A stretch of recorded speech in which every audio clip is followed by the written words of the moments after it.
కన్న పిల్లలను చూసేందుకు అనుమతించడం లేదన్న కోపంతో సహజీవనం చేస్తున్న మహిళపై వ్యక్తి హత్యాయత్నం చేసిన ఘటన నెల్లూరు జిల్లాలో జరిగింది.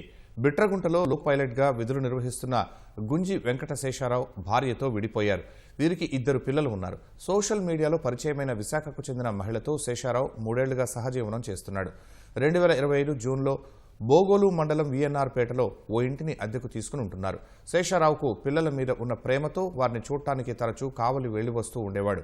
ఈ విషయాన్ని సహించలేక సహజీవనం చేస్తున్న మహిళ తరచూ గొడవలు పడుతూ ఉండేది.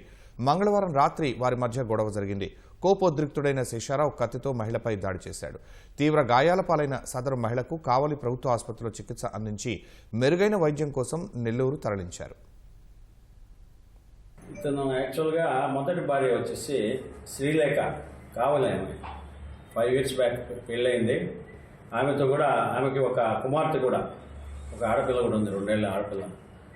ఆమెతో కూడా గొడవపడి విడిపోయేసి ఇప్పుడు సెకండ్గా ఈ పైడిపెట్ల కరుణ కుమార్తెతో కూడా సహజీవనం చేస్తున్నాడు. కారణం ఏమంటే ఈ మధ్య అతను మొదటి భార్య వాళ్ళ ఇంటికి పోతూ చిన్న బిడ్డను పోయి చూడడం పోతున్నాడని చెప్పేసి విషయంగా ఈమె వాగ్వేదాన్ని చేసి వాళ్ళ ఇంటికి ఎందుకు పోకూడదు అనే విషయంగా ఇద్దరికి కూడా గొడవలు జరుగుతున్నాయండి. మధ్య నిన్న రాత్రి కూడా గొడవ జరిగింది.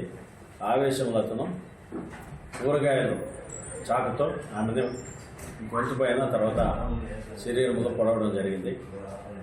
తర్వాత వెంటనే మా బిట్రగుంట ఎస్ఐ, ఎందుకంటే ఎవరు లేరు ఆమెకి, వైజాగ్ ఫోన్ చేశాడు. వైజాగ్కి వాళ్ళ రమ్మని ఫోన్ చేశాము. ఈ లోపల బిట్రగుంట ఎస్ఐ ఆమెను తీసుకొచ్చి ఏరియా హాస్పిటల్ కావాలో ప్రథమ చికిత్స చేసి తర్వాత మెరుగైన చికిత్స కోసం నారాయణ హాస్పిటల్, మన నెల్లూరు నారాయణ హాస్పిటల్లో జాయిన్ చేయడం జరిగింది. ఆమె ప్రస్తుతము ట్రీట్మెంట్ పొందుతుంది. ప్రాణాపాయం లేదు, స్టేబుల్గా ఉంది ఆమె ఆరోగ్యం.